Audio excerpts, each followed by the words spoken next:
안녕하세요. 안녕하세요. 네, 저희 목신에서 이번 달부터 이제 한 분씩 모시고 이제 특별한 주제들에 대해서 이야기 나누는 시간을 가지려고 합니다. 오늘은 저희가 이정규 목사님을 네. 이 자리에 모셔봤습니다.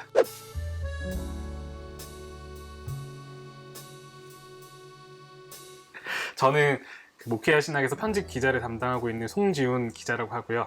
오늘 모신 이제 이정규 목사님은 구로 디지털 단지에 있는 시강교회에서 담임 목사로 섬기고 있는 목사님이십니다. 그리고 뭐 저서로는 유명한 저서죠, 새가족반, 뭐 회개를 사랑할 수 있을까, 이런 책들을 쓰셨고, 이제 저희 목신에도 평전을 읽읍시다라는 글들로 연재를 하고 계시는 요즘에 떠오르는 저자 중에 한 분이십니다. 뜨는지는 모르겠고요. 아, 네. 하여튼 저자입니다. 그래서 오늘은 이제 크리스찬의 독서 생활에 대해서 이정규 목사님이랑 이야기를 나눠보려고 하는데, 특별히 이제 이정규 목사님을 모신 이유가 이정규 목사님이 독서 덕후다 이런 이야기들이 많이 있더라고요. 그래서 실제로 목사님께서 여태껏 책을 얼마나 읽으셨으며, 뭐 또 1년에 최근에는 얼마 정도 책을 읽고 계신지, 뭐 이런 것들 좀 얘기해 주시면 좋을 것 같습니다. 아, 거의 그래도 1년에 50권에서 70권은 정도는 읽는 것 같고요. 읽을 때 이제 독서 덕후처럼 느껴지는 가장 큰 이유가 인용을 많이 하거나 제가 책을 혹은 뭐 기억을 좀 잘하는 것 같습니다. 예. 그러니까 이제 거의 사기죠. 네. 근데 뭐 책을 많이 읽는 건가? 어쨌든 그렇습니다. 50권, 70권이면 예. 아주 많이 읽는 것 같아요. 아, 그런 겁니까? 네. 아, 내가 신학을 해야 되나 혹은 목회를 해야 되나라는 고민을 할 때 이제 제가 들었던 조언 중에서 제일 좋았던 조언이, 어떤 한 명의 탁월한 목회자, 신학자의 글 전체를 다 읽어봐라, 전작 독서를 해봐라, 그러면서 그 사람을 배워가라 라는 조언을 들었거든요. 저한테 굉장히 유익한 조언이었고요. 그래서 이제 그때 당시 제가 좋아했던 조나단 에드워즈, 그리고 존 파이퍼, 이런 분들의 책을 조나단 에드워즈는 다 읽지 못했고 중요한 서적들을 워낙 많으니까 이제 쭉 다 읽어가는 방식으로 읽었고요. 존 파이퍼는 지금도 마찬가지일 것 같은데 이제 발간된 책을 다 읽었던 것 같습니다. 목사님께서는 원래 이제 문학을 좋아하셨고, 네, 책을 이제 꾸준히 읽어 오셨잖아요. 네. 그러면 성도들이 책을 읽는 것이 실제로 신앙에 도움이 되는가? 네. 책을 많이 읽으면 다 목사가 되는 거 아닌가? 목사님처럼 갑자기 신학이 하고 싶어져서. 아니요, 절대 그렇지 않고요. 네. 저희 교회 이제 책 많이 읽고 좋아하는 이제 성도들 많이 있거든요. 청년들도 많이 있고요. 저희는 청년들이 많습니다. 근데 뭐 다들 목사하겠다는 생각은 전혀 하고 있지 않고요. 네. 물론 목회자 후배생들이 나오긴 하지만, 그러니까 꼭 그런 거하고 연관이 있는 건 아닌 것 같아요. 근데 저는 좀 삶을 윤택하게 그리고 깊이 있게 묵상하면서 살아갈 수 있을 거라고 생각합니다. 실제로 예를 한번 들어볼게요. 시를 네. 좋아하는 사람이 있어요. 이제 문학적으로 그런 감수성이 있죠. 그런 사람들은 이제 어떤 특징을 가지고 있냐면은, 이제 문학의 가장 중요한 점은 그 내가 경험하지 못한 경험이라 하더라도 대리 경험을 시켜준다라는 장점이 있거든요. 그러니까 나는 뭐 실연의 아픔을 겪어본 적이 없는 사람도 있을 수도 있잖아요. 네. 그렇죠? 근데 실연의 아픔을 겪는 사람의 이야기를 쭉 듣습니다. 그리고 읽고 뭐 그걸 시나 혹은 뭐 소설로 이렇게 읽는단 말이에요. 그러면 어쨌든 감정이입이 됩니다. 그럼 감정이입이 된 그거를, 여기는 이제 언어가 쓰여 있잖아요. 그러니까 언어로 제가 배우게 되는 거예요. 그리고 나서 이제 그런 사람을 만나요. 예컨대 뭐 상담을 하거나 혹은 대화를 하다 보니까 상대방이 실연의 아픔을 최근에 겪고 있어요. 혹은 뭐 가족의 병에 걸려서 굉장히 아파요. 뭐 이러면은 이제 그때 당시 그 사람이 겪고 있는 감정이나 생각을 내가 공감해 줄 수 있을 뿐더러, 그 사람도 자기가 느끼는 감정을 자신이 언어로는 풀어낼 수 없을 수 있거든요. 근데 나는 그걸 언어로 이미 접했잖아요. 뭐 시나 소설로. 그래서 언어로 그 사람의 감정을 말해줄 수 있어요. 내가 이런 심정이 있겠구나, 혹은 이런 느낌 아니냐, 뭐 이런 식으로 말해줄 수 있는 거죠. 그러면 상대방을 굉장히 잘 공감해 줄 수 있습니다. 내가 문학을 읽었다라는 것만으로, 그러니까 내 감성과 상상력이 풍부해지는 것을 넘어서서 이제 주변 사람들과 더불어서 교제하면서 살아가는데 굉장히 윤택한 삶을 주는 거죠. 이게 예를 들면 제가 보기엔 문학의 가장 큰 장점이고요. 다른 여러 가지 독서도 비슷한 이제 장점들이 있을 거라고 생각합니다. 이때까지는 주로 이제 독서를 왜 해야 하냐 하면 뭐 네. 이성적인 거라든지 더 알게 된다라든지 이런 거 있잖아요. 근데 사실 거기에는 좀 한계가 있는 것 같아요. 네. 왜냐하면 그래서 교회에서 책 많이 읽는 사람 별로 안 좋아하는 어른들 되게 많잖아요. 아는 척한다, 신앙은 그런 게 아니다. 근데 네.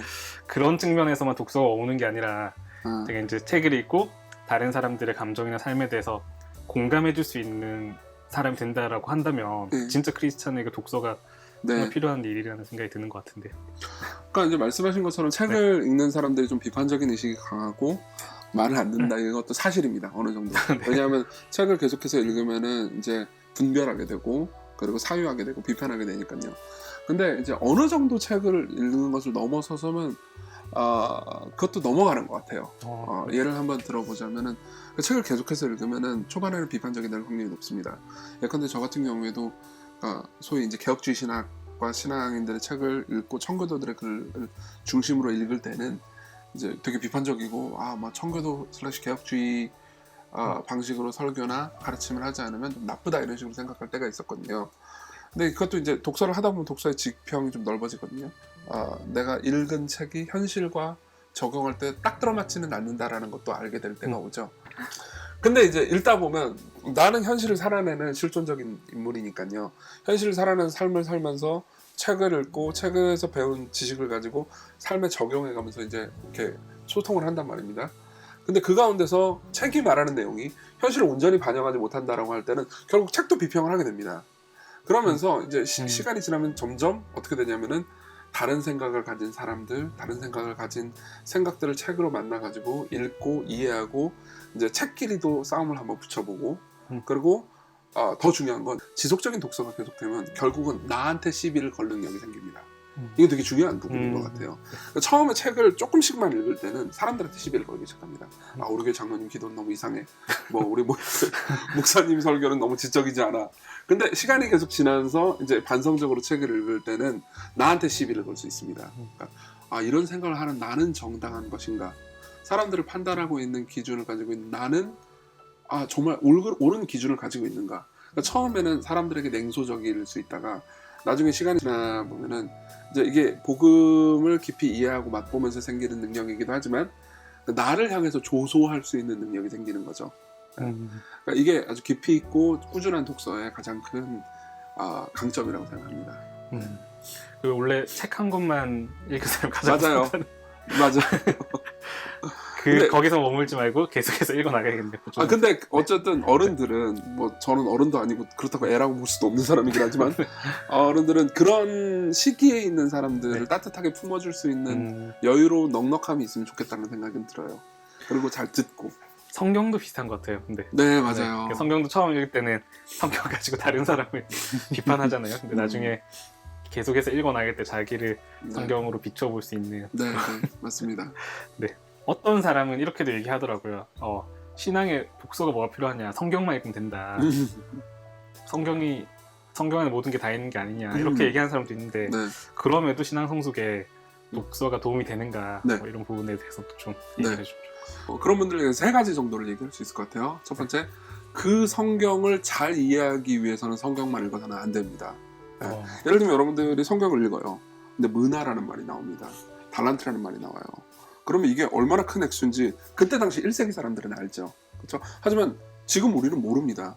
그러면 누군가 이거에 대해서 설명해준 다른 책을 읽어야 이 책, 다시 말하면 성경을 정확하게 이해할 수 있게 되죠. 결론적으로 내가 읽고 있는 이 성경책을 잘 이해하고 깊이 있게 누리기 위해서라도 이 성경책을 설명해주는 다른 책이 필요합니다. 그게 첫 번째고요. 그리고 두 번째로 내가 읽는 것은 나는 되게 중립적이고 객관적인 독자인 것 같지만 나는 어떤 메시지를 성경과 설교를 통해서만 듣고 있는 게 아닙니다. 예컨대 우리가 만화책을 볼 때도 메시지를 듣고요. 영화를 볼 때도 메시지를 듣고 드라마를 볼 때도 온통 메시지예요. 그것도 이야기로 된 메시지이기 때문에 굉장히 강력하죠. 거기에 따른 선입견이 우리 머리 가운데 되게 잔뜩 있거든요. 그리고 그 선입견을 지지하는 방식으로 성경을 잘못 읽을 수 있습니다. 예컨대 어떤 사람들은 하나님을 너무너무 사랑의 하나님이라고만 생각해요. 물론 사실입니다. 그러니까 성경에 나오는 하나님의 진노라든가 하나님께서 심판하시는 내용에 대해서는 그냥 별거 아닌 것처럼 무시하면서 넘어가는 경우가 많습니다. 그럼 결국 하나님께서 그 모든 진노를 하나님의 영원한 아들이신 예수 그리스도께 쏟아부으셨다라는 이야기를 온전하게 이해할 수 없고 그 결과 때문에 결국은 하나님의 사랑도 조금밖에 이해할 수가 없습니다. 그러니까 피상적으로 하나님을 알게 된다는 거죠. 볼 때마다 늘 낯선 느낌이 들 수밖에 없습니다.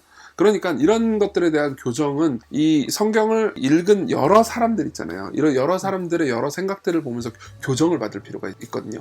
그래야 성경을 온전히 이해할 수가 있게 됩니다. 그러니까 이제 두 번째 이유로 내가 가지고 있는 선입견을 극복하기 위해서이고요. 그리고 성경을 읽을 때 가장 좋은 방법 중에 하나는 여러 사람들과 함께 읽는 거거든요. 여러 사람들과 함께 읽을 때 실제로 그런 경험을 해보신 분들이 많이 계실 거예요. 그냥 큐티를 해요. 그리고 사람들끼리 이제 모여가지고 큐티를 합니다. 그러면 3-4명 모여서 큐티를 하다 보면 내가 읽었을 때는 이 본문이 똑같은 본문을 읽는데 내가 읽었을 때는 본문에서 그 내용이 안 보였는데 저 사람이 읽을 때는 이런 내용까지 읽히네? 저거 되게 좋다. 라는 느낌이 드실 때가 있을 거예요. 그러면은 여러 사람들끼리 모여가지고 성경 읽는 걸 되게 좋아하거든요. 근데 이거를 시대를 초월하고 국경과 국가를 초월해서 하는 작업이라고 생각하시면 좋을 것 같아요. 생각해보세요. 우리가 칼뱅을 만날 수 있다면 좋겠죠. 칼뱅은 아주 탁월한 성경 해석자니까요. 근데 그 사람 죽고 없단 말이에요. 근데 만날 수 있습니다. 칼뱅 주석으로요. 그리고 뭐 미국의 굉장히 탁월한 성경 신학자나 굉장히 탁월한 목회자를 만나가지고 예를 들면 뭐 팀 켈러 같은 사람을 내가 1대1로 만나가지고 성경을 같이 읽고 그리고 묵상하고 큐티 나눔을 한다면 굉장히 많은 것들을 누릴 수 있겠죠. 그죠? 근데 이제 그렇게 할 수는 없잖아요. 그분은 바쁜 분이고 그리고 전 영어를 못해요. 뭐 이럴 수 있잖아요. 그러면 어떻게 하죠? 우리는 번역된 책을 보면서 그 사람하고 교제 나눌 수 있는 거죠. 핵심 뭐냐면 셋 다 이유는 똑같은데요. 내가 읽고 있는 이 성경을 더 잘 이해하기 위해서라도 성경 이외의 책의 도움을 받을 필요가 있습니다. 그러니까 성경을 잘 읽기 위해서라도 네. 독서는 해야 되고. 네, 근데 맞습니다. 아까 말씀하신 거랑 연결해서 보면 성경을 잘 읽기 위해서 하는 독서도 네. 이제 한 권 읽고 끝내면 절대 안 되겠어요. 맞아요. 왜냐하면 자기의 선입견을 네. 더 강화시킬 수 있으니까. 그렇죠. 그러니까 여러 사람 만나는 게 좋습니다. 여러 사람 만나야 되고 꾸준한 독서 생활이 네, 너무나도 중요하겠다는 그런 네, 생각이 드는 것 같습니다. 맞습니다. 네.